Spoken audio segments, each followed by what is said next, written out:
Season 2 के तीसरे episode के शुरू में हम देखते हैं रुमीना बाकी से पूछता है, क्या तुम उसे हरा दोगे? बाकी बोलता है, रुमीना, ये जो पिकल है उसके जैसे दुनिया में एक ही जंगली है और इसलिए उसका जिंदा रहना इंसानों के लिए बहुत जरूरी है। और वैसे भी उससे कौन लड़ेगा? इतने पुराने पिरामिड्स भी नहीं जितना पुराना वो है। रुमीना बोलता है, मुझे यकीन नहीं हो रहा तुम 100 किलो के प्रेइंग मेंटिस से लड़ चुके हो और फिर इससे क्यों नहीं लड़ना चाहते? बाकी बोलता है, तुम शायद मुझे ठीक तरह से नहीं जानते। इस दुनिया के बेस्ट फाइटर बनने में मुझे कोई इंटरेस्ट नहीं है। मुझे बस एक बार अपने डैड को हराना है, वो दुनिया के ताकतवर इंसान जो हैं। नेक्स्ट सीन में हम देखते हैं बाकी रित्सु काइयो से मिलने आया होता है। रित्सु काइयो पूछता है, यहाँ क्यों आए हो? बाकी बोलता है, मुझे आपसे कुंफू सीखना है। कुंफू नई और पुरानी टेक्निक का खजाना है और मैं आपको दुनिया का बेस्ट मार्शल आर्ट्स मानता हूँ, प्लीज मुझे सिखाइए। रित्सु काइयो बोलते हैं, मैं नहीं सिखा सकता। बाकी हानमा, मुझे तुम में बिल्कुल दिलचस्पी नहीं है।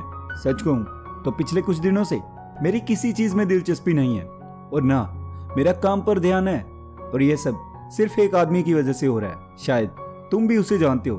मैं जुरासिक पीरियड से आए उस जंगली की बात कर रहा हूँ। बाकी बोलता है, जानता हूँ, पर रेत्सु, पिकल का मानव जाति के लिए जिंदा रहना जरूरी है। रेत्सु बोलता है, ये बहुत अच्छे से जानता हूँ कि उसका मानव जाति के लिए जिंदा रहना जरूरी है और यह भी जानता हूँ कि उससे लड़ने का मतलब है अपनी मौत को खुद दावत पर बुलाना। पर मैं उसके लिए भी तैयार हूँ क्योंकि मेरे लिए किसी से लड़ना प्यार करने जितना ही जरूरी है। मुझे उससे सुकून मिलता है।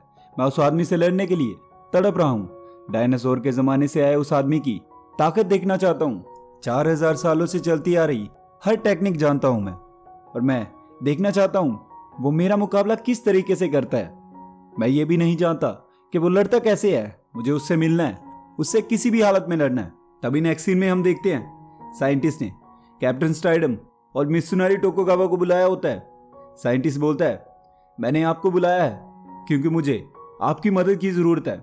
कैप्टन स्टाइडम बोलते हैं, हम सब जानते हैं कि पिकल का जिंदा रहना सिर्फ साइंटिस्ट के लिए नहीं बल्कि पूरी मानव जाति के लिए बहुत जरूरी है और इसने 1 महीने से कुछ नहीं खाया है, सिर्फ पानी पर जिंदा है और अगर ऐसा ही चलता रहा तो इसे जिंदा रखना बहुत ही मुश्किल हो जाएगा। साइंटिस्ट कहते हैं, है तो ये भी इंसान ही।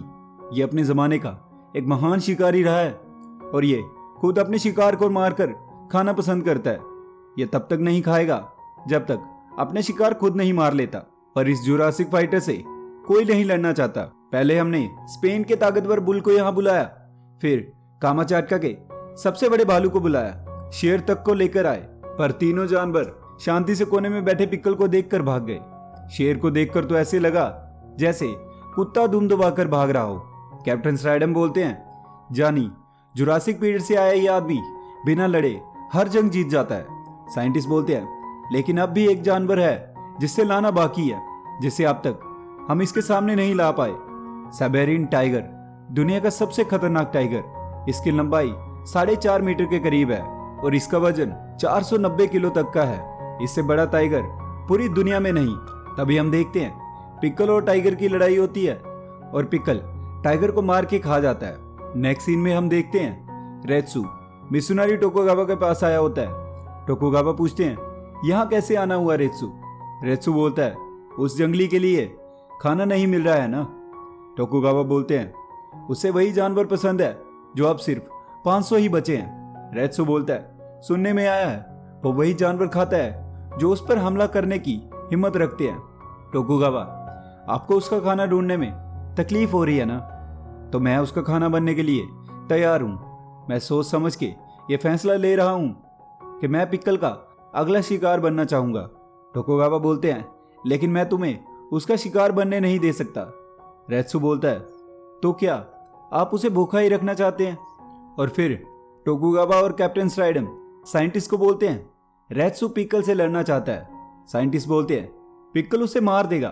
टोकुगावा बोलते हैं, वो अपनी मर्जी से खुद को उसके हवाले करना चाहता है। साइंटिस्ट मान जाता है और फिर रेत्सु और पिकल की लड़ाई होती है।